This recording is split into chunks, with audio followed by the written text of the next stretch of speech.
요한복음 6장 1절에서 21절의 말씀입니다.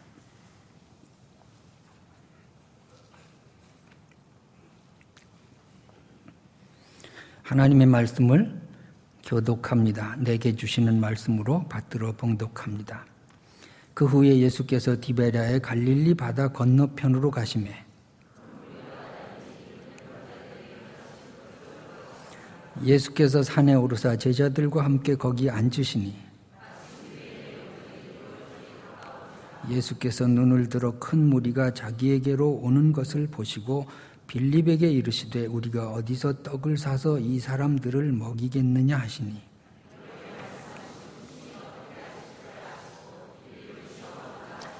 빌립이 대답하되 각 사람으로 조금씩 받게 할지라도 200데나리온의 떡이 부족하리이다.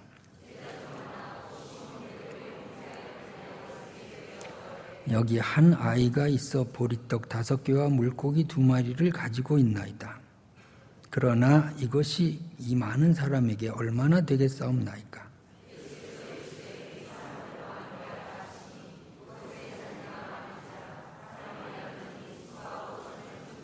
예수께서 떡을 가져 축사하신 후에 앉아있는 자들에게 나눠주시고 물고기도 그렇게 그들의 원대로 주시니라.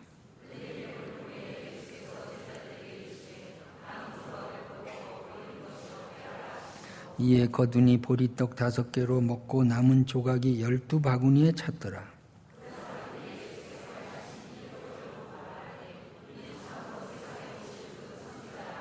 그러므로 예수께서 그들이 와서 자기를 억지로 붙들어 임금으로 삼으려는 줄 아시고 다시 혼자 산으로 떠나가시니라.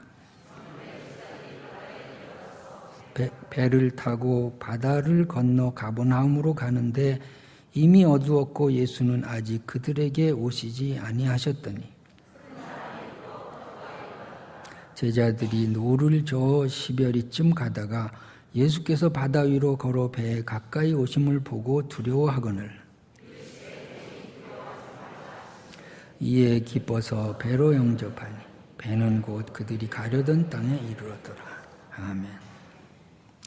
세상의 만물 중에 인간이 가장 약하고 어리석은 존재라고 생각을 합니다. 인간이 이 생존 환경이 너무 열악합니다. 우선 먹고 사는 문제가 쉽지 않습니다. 하루에 매일 3끼를 먹어야 되는 이런 환경으로 어떻게 생존이 가능하겠습니까? 사자처럼 그냥 잔뜩 배부르게 먹고 일주일 견딘다든지 아메바처럼 그냥 안 먹어도 산다든지 그래야 되는데 이거는 하루에 매일 3끼를 빈틈없이 먹어야 되니 먹고 사는 문제가 평생을 괴롭히고 있는 것입니다. 그래서 목구멍이 포도청이라는 말이 있습니다. 여러분 포도청이 뭔지 아시죠? 그저 먹고 사는 문제에 질질 끌려다니는 것입니다. 먹고 사는 문제에 그냥 인격이고 뭐고 없는 것입니다. 양심이고 뭐고 없는 것입니다. 그저 돈 하면 사는 것입니다. 이제 먹고 사는 문제 때문에 안 입고 와도 참고 더러워도 참고 속상해도 견뎌야 하는 것이 우리의 삶인 것입니다. 사흘 굶어서 도둑질 안 할 사람이 없다고 하는 말도 있습니다.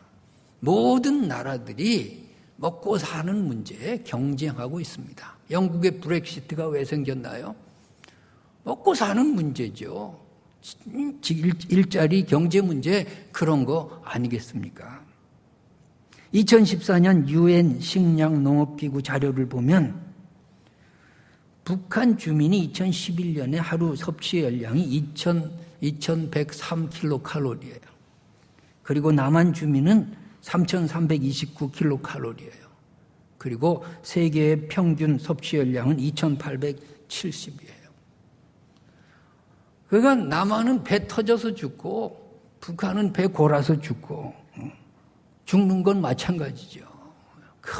먹고 사는 문제. 그런데 급한국에 미사일 쏘아 올리고 제정신이 아니죠. 제정신이 아니에요. 모든 국가들이 다 식량 문제 때문에 골머리를 썩고 있어요. 우리나라도 식량 자급률이 50%밖에 안 됩니다. 더군다나 곡물류는 30%밖에 안 됩니다. 언제 식량난이 닥칠지 아무도 모르는 상태에서 사실은 우리가 풍요 아닌 풍요를 누리고 살아가고 있습니다.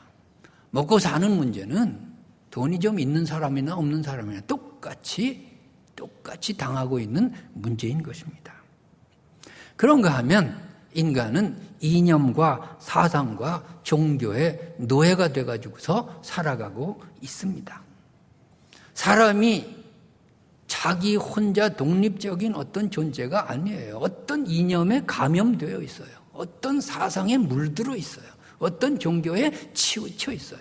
그렇게 해서 거기서 제대로 된 판단력을 잃어가면서 살아가고 있습니다. 잘못된 진리를 쫓아갈 수도 있는 것입니다. 거짓에 빠져서 허우적거릴 수도 있는 것입니다. 제가 평양에 갔을 때 거기에 적혀 있는 선전 문구 중에 몇 개를 적어온 것이 있습니다.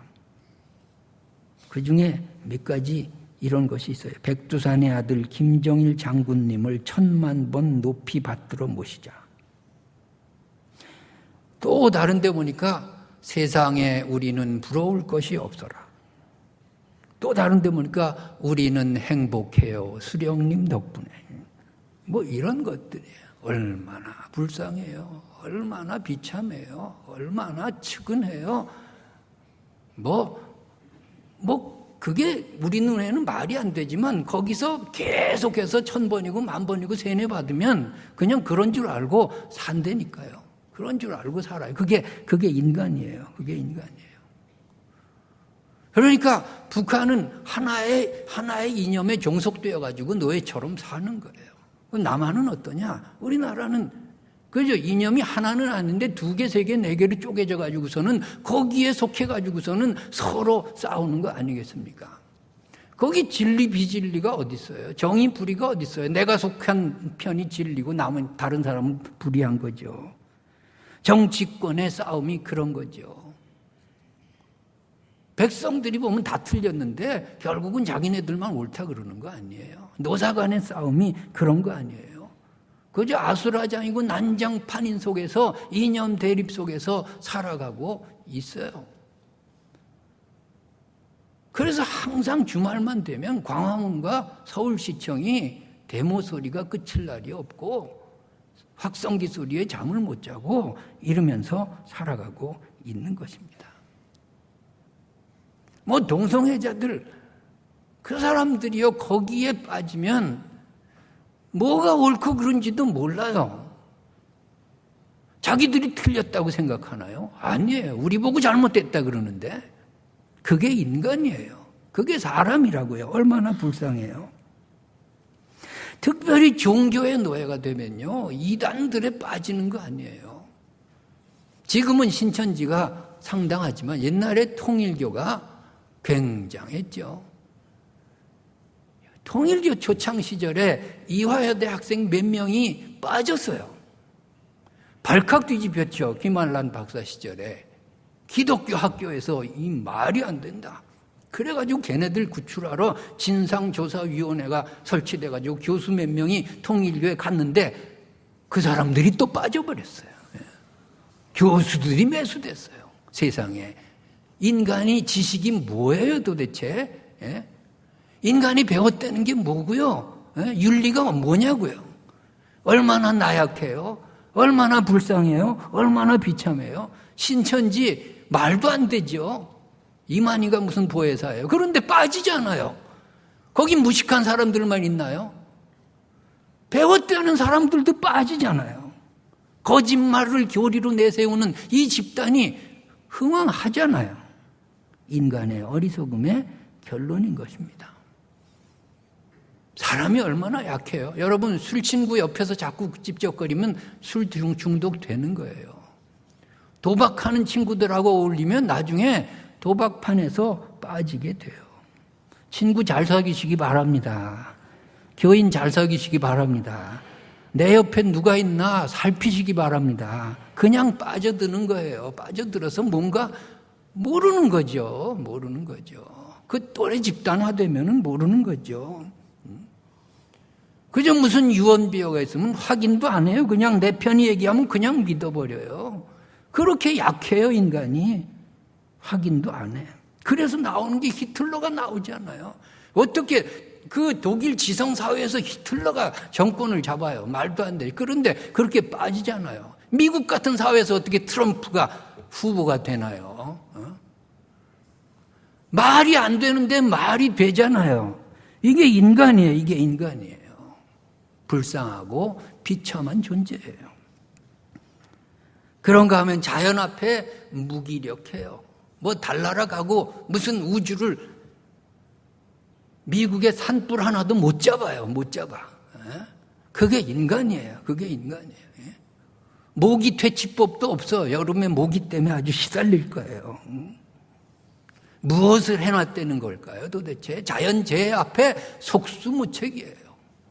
태풍 불면 그냥 끝장이고요. 홍수 나면 그냥 피해를 입는 거예요.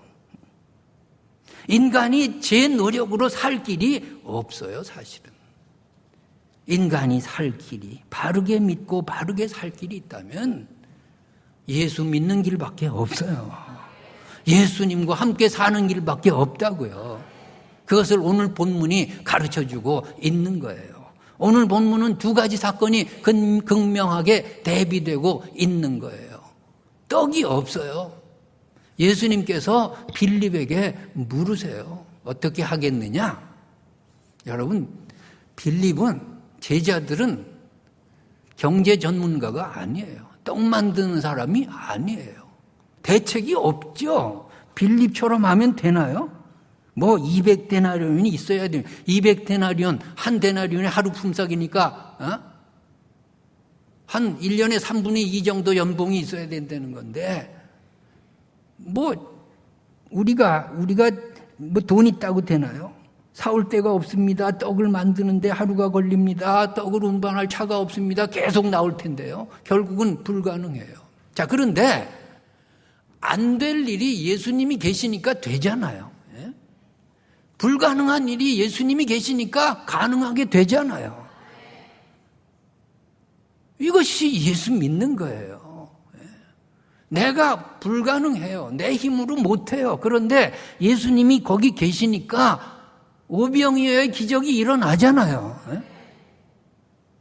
자, 그 다음에 사건은 뭔가요? 밤에 노를 저어 가는 거예요.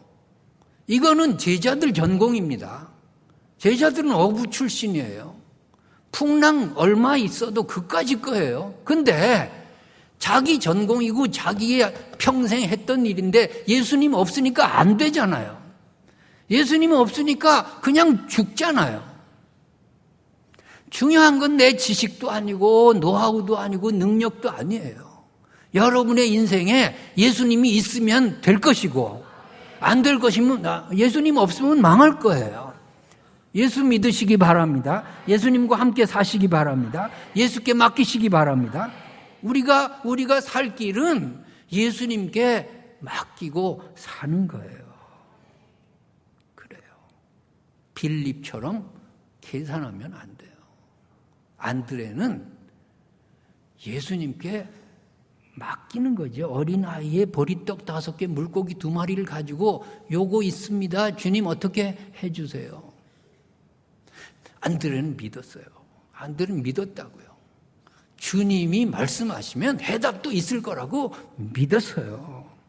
주님이 계시면은 반드시 기적이 일어날 거라고 믿었어요. 그 믿음이 필요한 것입니다. 여러분, 예수 믿는다는 건 예수님이 내 인생의 주인이 되는 거예요. 그렇다면 여러분 모든 문제 속에 예수님 앞에 기도하고 응답받고 기적 속에 살아가시기 바랍니다. 그런데 어린아이의 떡 5개 물고기 2마리를 바쳤다는 것이 뭘까요? 어린아이 같은 신앙을 요구하고 계신 것입니다. 어린아이의 신앙이 뭐예요? 어린아이의 속성은 순종이고 겸손이에요. 오늘 예수님께서는 3가지 명령을 하세요. 앉게 하라. 앉아서 뭐하게? 묻지 않습니다. 그냥 앉게 하라 그러면 앉게 하는 거고요. 나누어 주라 그러면 나눠 주는 거고요. 떡 5개 나눠줘서 어떻게 하게요? 묻지 않는 거예요. 나눠주고 남은 것을 거두라 하니까 그냥 거두는 거예요. 내 이성이 받아들이지 않아도 예수님 말씀하시면 아멘하고 순종하시기 바랍니다. 그때 기적이 일어나는 거죠. 이것이 어린아이예요. 어린아이의 것을 바쳤다는 것은 우리에게 어린아이의 성품과 신앙을 요구하시는 거예요. 내 것 가지고서 아무것도 할 일이 없으나 그러나 바치라 그러면 바치는 것이고요. 나눠주라 그러면 나눠주는 거예요. 떡 5개 물고기 2마리는 왜 필요합니까? 내가 할 일이 있고 하나님이 할 일이 계세요. 하나님 다 알아서 해주세요. 그러고 탱탱 놀면 되나요? 할 일을 해야죠. 떡 5개 물고기 2마리 그거 가지고는 안 되지만 그러나 하면서 바치면서 주님 요거밖에 없습니다. 그럴 때 기적이 일어나는 줄로 믿습니다. 중풍병자 예수님이 고칠 수 있어요. 그런데 침상을 들고 나오는 건 사람이 할 일이죠. 그것을 하는 것이 우리의 본분이에요. 나사로 죽은 지 나흘이 됐건 40일이 됐건 예수님 새로 살릴 수 있죠. 그러나 돌을 굴려놓는 것은 사람이 할 일이에요. 죽은 자를 살리시는 예수님이 돌을 못 굴리겠어요? 돌아 굴러가라 하면 굴러갈 텐데 그런데 왜 사람 보고 옮기라 그러나요? 그건 믿음이에요. 돌을 굴려봐야 소용도 없지만 그러나 굴리라고 할 때 순종하는 것이 믿음이에요. 나만 장군 요단강물에 들어가는 건 자기가 해야죠. 여러분 순종하면서 내가 최선을 다해서 살 때 기도할 때 거기서 기적이 일어날 줄로 믿습니다. 어른처럼 계산이 복잡하면 안 돼요. 어린아이가 돼야 돼요. 어린아이처럼 겸손하고 순종하는 믿음 가지시기 바랍니다. 주님 저는 못합니다. 저는 방법이 없습니다. 주님 제 힘으로 불가능합니다. 그러나 주님은 가능하십니다. 제가 순종하고 바치겠습니다. 기적을 베풀어 주십시오. 이렇게 우리가 믿음을 보이시기 바랍니다. 그 다음에 우리가 무엇을 해야 살겠습니까? 하나님의 사랑과 관심은 변함이 없다고 믿으시기 바랍니다. 고난 속에서도 주님은 제자들을 향해 걸어오고 계시는 거예요. 내가 하려다가 이제 다 망하게 됐어요. 내 힘만 믿고 가다가 다 끝장이 나게 생겼어요. 자, 그때 믿어야 돼요. 내 눈에 보이지 않지만 주님은 나를 향해 걸어오고 계세요.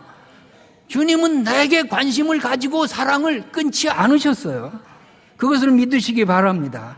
고난 속에서도 주님이 나를 지켜보고 계신다고 우리가 믿어야 되겠습니다.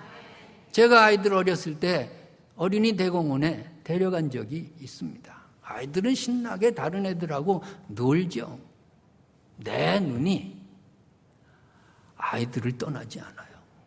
내 눈에는 아이들밖에 안 보여요. 우리 애들밖에 안 보여요. 걔네들은 부모를 못 봐요. 그런데 내 눈은 아이를 놓치지 않아요. 이것이 하나님의 사랑이에요. 우리 눈에는 하나님이 안 보이더라도 하나님의 눈엔 우리가 보이는 줄 믿습니다. 하나님 우리에게 오늘도 사랑과 관심으로 함께 하심을 믿으시기 바랍니다. 그래서 하나님께서 산상수훈의 말씀에 공중의 새를 보라 너희는 이것들보다 귀하지 아니하냐 말씀하시잖아요. 마태복음 6장 27절에서 31절의 말씀을 보면 우리가 은혜를 받습니다. 공중의 새를 보라 심지도 않고 거두지도 않고 창고에 모아들이지도 아니하되 너희 하늘아버지께서 기르시나니 너희는 이것들보다 귀하지 아니하냐. 27절 말씀부터 함께 읽습니다. 너희 중에 누가 염려함으로 그 키를 한 자라도 더할 수 있겠느냐. 또 너희가 어찌 의복을 위하여 염려하느냐. 들의 백합화가 어떻게 자라는가 생각하여 보라. 수고도 아니하고 길쌈도 아니하느니라. 그러나 내가 너희에게 말하노니 솔로몬의 모든 영광으로도 입은 것이 이 꽃 하나만 갖지 못하였느니라. 오늘 있다가 내일 아궁이에 던져지는 들풀도 하나님이 이렇게 입히시거든 하물며 너희일까 보냐. 믿음이 작은 자들아. 그러므로 염려하여 이르기를 무엇을 먹을까 무엇을 마실까 무엇을 입을까 하지. 공중의 새를 보라 백합화를 보라 너희는 이것들보다 귀하지 아니하냐.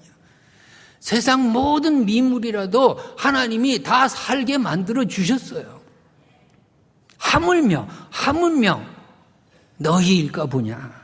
여러분, 박쥐가 어떻게 사는 줄 아세요? 박쥐는 자기 소리를 내가지고 그 반사로 벌레를 잡아먹는데 하루에 500마리 이상 잡아먹어요. 정확합니다. 틀리지 않습니다. 박쥐의 그 반사신경은요, 조금도 틀리지 않아요. 그래서 살아요. 여러분, 고양이는요, 낙법 도사예요. 미국에서 고양이가 64층에서 떨어졌는데 살았어요. 호주에서는 32층에서 떨어졌는데 하나도 안 다쳤어요. 재작년에 부산 해운대에서 24층에서 고양이가 떨어졌는데 깨끗해요. 살게 만들어 줬어요. 여러분, 벼룩은 어떻게 사는 줄 아세요? 자기 몸에 150배를 점프해요. 그 점프의 가속도가 우주선의 50배래요. 그리고 하루에 3만 번씩 뛰어요. 살게 만들어 주셨어요. 하물며 너희일까 보냐. 딱따구리는요, 1분에 몇 번 쪼는 줄 알아요? 1000번 쪼아요. 여러분, 1분에 몇 번 쫄 수 있어요? 우리가 딱따구리는 못 살아. 그런데 하나님이 하물며 너희일까 보냐? 여러분, 믿으시기 바랍니다. 우리가 예수 믿고 예수님을 의지하고 예수님을 주인으로 모실 때 우리는 못해요. 그런데 매일매일 기적 속에서 살아갈 줄로 믿습니다. 또 우리가 위기 상황 속에서 해야 될 일이 있어요. 과거에 부어주신 하나님의 은총을 기억하는 거예요. 오늘 안드레는 왜 가져왔나요? 2절 말씀을 회상했어요. 큰 무리가 따르니 이는 병자들에게 행하시는 표적을 보았습니다. 병자들이 낫거든요. 기적이 일어나거든요. 그것을 회상하는 거예요. 그 기적을 일으키신 주님이 오늘도 이 기적을 일으킬 수 있다고 믿는 거예요. 여러분, 우리의 오늘 문제가 답답하고 기도가 풀리지 않고 응답이 없을 때 과거의 기적 사건으로 돌아가시기 바랍니다. 하나님이 내 인생에서 반드시 이루어 주신 기적이 있어요. 기도의 응답이 있어요. 그 하나님이 동일하게 오늘 나에게 역사하심을 믿으시기 바랍니다. 그때 우리는 믿을 수 있어요. 그 하나님이 바로 오늘 내 문제도 해결할 수 있다고 믿는 거예요. 답답하고 속상할 때, 기도 응답도 없을 때 다윗은 생각해 봤어요. 너무 힘들고 너무 피곤하고 너무 인생에 희망이 없을 때 다윗은 정말 하나님이 날 버렸을까? 하나님께 내가 받은 은총이 뭔가? 왜 적어봤대요? 그랬더니 이것도 감사, 저것도 은혜, 이것도 기적, 쓰다 못 써가지고 다 셀 수가 없습니다. 너무 많아서 그런 고백을 해요. 그것이 시편 40편 5절이에요. 우리 시편 40편 5절의 말씀 다 같이 함께 읽어보겠습니다. 여호와 나의 하나님이여, 주께서 행하신 기적이 많고 우리를 향하신 주의 생각도 많아 누구도 주와 견질 수가 없나이다. 내가 널리 알려 말하고자 하나 너무 많아 그 수를 셀 수가 없어요. 예수 믿는 것은 받은 증거 많도다. 찬송하면서 오늘의 기적을 기대하시기 바랍니다. 풍랑 속에 제자들 왜 두려워했을까요? 병자를 고치신 기적을 잊어버리고 말았어요. 오병이어의 사건이 있었는데 이까짓 거 하나님이 못하세요. 주님이 못하세요. 두려워하지 마시기 바랍니다. 근심하지 마시기 바랍니다. 하나님이 여러분을 사랑하십니다. 주님이 여러분 인생의 주인임을 믿으시기 바랍니다. 어니 젤린스키라는 사람의 느리게 사는 즐거움이라는 책이 있어요. Don't worry, be happy. 거기에 이런 말이 있어요. 우리가 걱정하는 걱정거리의 40%는 절대 일어나지 않을 사건들이래요. 안 일어날 사건 괜히 걱정하는 게 40%고요. 30%는 이미 일어난 사건이래요. 그걸 되씹으면서 또 괜히 피해망상에 걸쳐서 걱정한대요. 22%는 사소한 거래요. 그거 있으나 마나 한 것이래요. 괜히 신경 쓰는 거래요. 4%는 일어나야 우리가 어쩔 도리가 없는 거래요. 그리고 나머지 4%만 우리가 대처할 수 있는 거래요. 그러니까 우리 걱정의 96%는 쓸데없는 거라는 거예요. 여러분, 우리가 걱정한다고 뭐가 됩니까? 우리가 노력한다고 무엇을 얻을 수 있나요? 예수 믿으시기 바랍니다. 예수를 내 인생의 주인으로 모시기 바랍니다. 그때 하나님이 하시는 거예요. 66년 전 6.25 사변 때 이 나라는 어떻게 구원받았나요? 우리가 뭐가 있어요? 아무것도 없어요. 하나님이 구해 주셨어요. 그거밖에 고백할 것이 없어요. 인천 상륙작전 가능성이 없어요. 하나님이 이루어 주셨어요. 어떻게 소련 대표가 불참하면서 유엔 안보리가 파병을 결정합니까? 그런 일은 역사상 없었어요. 하나님이 이 나라를 지켜주신 줄로 믿습니다. 우리나라 하나님이 지켜주시고, 우리 가정 하나님이 지켜주셨어요. 우리 교회 하나님이 지켜주신 줄로 믿습니다. 여러분 하나님 믿으시기 바랍니다. 그 믿음 안에서 오늘도 기적을 맛보며 승리하시기 바랍니다. 기도하겠습니다. 눈 감고 여러분 왜 근심합니까? 왜 두려워합니까? 생각해 보시기 바랍니다.